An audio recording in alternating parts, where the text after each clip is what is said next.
Good to see you, Tarnished. After putting the Master Sword to rest, we will now be bringing despair to the lands between.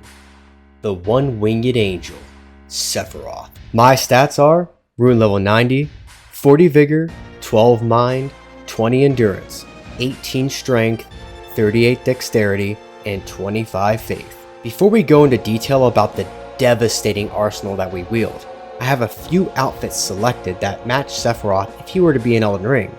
And like always, if you like this sort of content and wish to see more thematic builds, throw me a like and a subscribe. Now, onto the fashion. We have the tactics inspired Sephiroth on the right, and the one I decided to go with, which is similar as we could get to the usual outfit on the left. And of course, if you're really bold, you could always do shirt is off. For Project S's arsenal, I wanted to at least mimic a few things. His materia that he uses, along with his sword skill. And before I get any comments, I understand that he is left-handed, but the Ashes of Wars are quite important here in showing off his prowess. Of course, who's to say our walking razor blade would take anyone serious in the lands between anyhow? First off, we're going to take a look at the Nagakiba. There are only so many weapons in these games that look like the Masamune, which is usually the, washing pole variant style katana. You have a choice here between two Ash of Wars, Spinning Slash and Flaming Strike. Realistically, you want to put on Flame Art for faith scaling. However, I found sometimes tossing bleed on the Spinning Slash can yield decent results even if your base damage is lower. Flaming Strike will mimic our Fire materia. With Flame Art on our Masamune, it takes our weapon to a lethal 519 unbuffed, and a solid 609 when the buff is active. With the Spinning Slash and Bleed, our AR is 357 with a blood loss buildup of 77. Flaming Strike is both good in PvE and PvP, with quite a potent damage output. This is usually my go-to with this weapon, especially against ganks. Trust me, you won't have any issues with anything in Elden Ring with Flaming Strike. It's just really that good. Next up, and the last weapon in our arsenal, Hannah Malenia. I know. Jeez, talk about a broken weapon. I get it. This thing is absolutely unfair in most situations, which, well, makes sense considering who we're playing now, isn't it? How else are we going to get his iconic Octa-Slash limit break? It's one of his trademark attacks. I thought about Double Slash, but it's so slow, and honestly it's not worth picking up over Spinning Slash for the Nagakiba. While it isn't exactly as long as the Nagakiba, it's a great weapon for that limit break fantasy, as I mentioned before. Since we, can't exactly call in a supernova. It has an AR of 456 and a blood loss buildup of 50, but really? That doesn't matter too much considering the actual Ash of War is a true combo in almost 99% of cases in PvP. If you have the FP and stamina, you can one-shot literally anyone that gets caught in. Set up for it, because not many people are going to be dumb enough to sit there and let you free cast your Ash of War and not run away. The other half of our toolkit consists of Incantation from a few spell schools. We have Catch Flame and O Flame for our Fire and Faraga, Giant's Flame Take Thee for Giga Flare, Black Flame Protection for Barrier, Barrier of Gold for M Barrier, Hone Bolt and Ancient Dragon's Lightning Strike for Lightning, Bestial Vitality for Restore, and Great Heal for Cure. Quite a bit of magic, I know. Side note, if you take this build higher, I do recommend putting more points into mine to cast more magic. Since Sephiroth is a literal walking battle mage of a swordsman, I just sacrificed the blue juice stat at this level to get more out of the sword play, since spells could be thrown out to mix up for a big range damage or support. I also recommend picking up the only Ice Lightning Incantation to use Ice.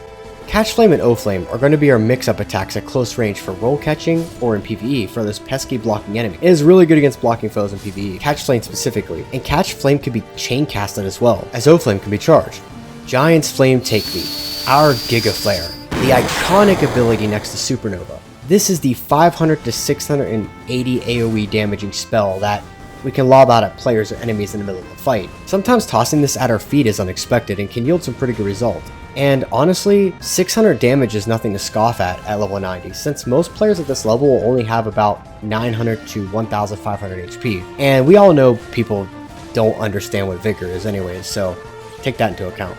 Black Flame Protection increases all physical damage negation by 35%, but be warned, it reduces all of our healing by 20% as well. Lasts 70 seconds. Barrier of Gold, our M Barrier, great against magic, gives us a 60% negation in PvE, and a 20% in PvP, and lasts 70 seconds. Hone Bolt and Ancient Dragon's Lightning Strike are our two lightning materia. Home Bolt is pretty obvious as a chase down tool, harassment or outright something to nail enemies from a distance since we lack ranged options. It has a low FP cost and is all in all probably the best overall lightning incantation in the game, I feel. Ancient Dragon's Lightning Strike, as mentioned in a lot of my video, this is a boss killer incantation that seriously doesn't mess around. I wouldn't go throwing this out in PvP as often though, as Home Bolt, but against bigger bosses, this shreds HP. As well as doing quite a bit of damage to players, but the spread on the bolts themselves are not super consistent, and it's pretty hard to land unless they're right up against you. It has quite a long cast time, and at that point you might as well throw out one of your fire materia. Bestial Vitality. This is our restore as an overtime heal. Sephiroth has quite the regeneration factor, so I wanted something similar to that aspect. Tie that in with our physic, and we have a bit of a life-saving restoration. Regenerates 5 HP per second for 120 seconds, that's a total of 600 HP. If you wanted some more regeneration on top of that, throw on the Blessed Dew Talisman out of combat, or if you're feeling bold, put it on in combat to get the maximum benefit of regeneration. Lastly, our group utility, Great Heal. Great Heal is something I carry for 2 reasons. 1, I need to heal my co-op phantoms, or the host, or 2, my red is in need of healing and we have some space. I hardly use this, but having this emergency heal in my back pocket really does help in those dire situations, because when you need it, you have it, and if you don't, well, you're gonna miss it. Compared to the normal heal, this is much more FP efficient by around 12.5%, since it heals about 58% more per cast. The more you know. Next, we have our only real consumables outside our flasks. The Starlight Shards for FP regeneration if needed, and our Dark Gravity spells, Gravity Stone Fan and Chunk, as well as some annoying projectiles and large glintstone scrap. These aren't major damaging items, but they are fast to use for the most part, and can be good mix-ups in both PvP and PvE to really get that extra added in damage on approach, especially for large glintstone scrap. And honestly, outside materia and abilities, I don't see our angel here using anything trivial such as food buffs. If you really want to go that deep into it though, be a psycho about it and not use boluses, you know, that's something you really wish to do, masochist. Our additional abilities bottled up for convenience. I settled on something a bit different this time. Our mixtures will include these tiers. Cerulean Hidden Tier, which completely eliminates FP consumption on everything for 15 seconds. This allows us to burst, with either a few aggressive flaming strikes, Hand of Malenia, or even spam the living shit out of Giant's Flame Take Thee. It doesn't last long at all, and I see this as a utility thing. Since I'm trying to be more strategic with my flask usages, in PvE, go ham, down your shot, blow up the boss in any fashionable way you seem possible. And next up, should seriously be expected by now. Tying the revive materia, we have the Crimson Bubble tier, which will restore HP when we take lethal damage. As I mentioned earlier, Sephiroth has some regeneration in his toolkit, so this finishes that up. Our Talismans, the final addition to our build. Our first slot can be exchanged freely depending on what you plan to do. Flock's Canvas Talisman. It grants all of our materia that isn't tied to our weapons an 8% increase in potency. If you want to use more spells, I suggest sticking with this until you need to swap over for being more melee focused. Shard of Alexander for our big Ash of War attacks. If you plan to go melee, this is the largest increase in damage for skills by 15%, and it isn't nerfed in PvP. This directly stacks with our next Talisman and Hand of Malenia, as well as giving our Flaming Strike even more oomph in its attack power.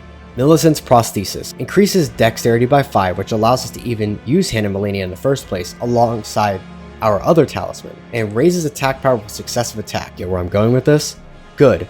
This plus Shard of Alexander really does make Hand of Malenia Waterfowl Dance absurd in both PvE and PvP. It is extremely overkill in PvP. So much of a point is a joke. But if you want to be a menace to the lands between, this is what you'll use. It's a limit break for a reason, right? The tier increases 4%, 6%, and 11%. Prosthesis Wearer Heirloom increases dexterity by 5. This plus Millicent's Prosthesis is what allows us to use Hand of Malenia, as mentioned previously. And lastly, Two Fingers Heirloom raises our faith by 5. We need this to use Giga Flare, or Giant's Flame Take Thee. But really, it also gives us a nice AR increase on our Flaming Strike Nagakiba. If you're not interested in spending the FP cost on Giant's Flame Take Thee, you could swap this out, and if I had to make a suggestion, I would say using the Rotted Wing Sword Insignia to stack with Millicent's Prosthesis to give us even more attack power on successive attacks, which will then turn your Waterfowl Dance into, well, a death machine, if it isn't already. I truly felt overpowered with this build at level 90, and I even mirrored it with my 135 character for more FP and faith. It is seriously a crazy build, and it's insanely fun. This, Link, and Geralt have probably been my favorite builds I've done so far. I would say recently, if you could even say that, you'll be hard pressed to find anything faith related in Elden Ring that just feels bad. I love Final Fantasy, and I love a lot of JRPGs, and these games take a long time to beat, so I really should get on the ball and finish 7 already so I can actually start the remake, since the second part is, well, pretty hype. I'll leave you with one thing before I go. Our next build is something special as well. Let's just say, a corpse should be left well alone, good hunter. Enjoy the PvP, and I'll see you in the next video. Tarnished.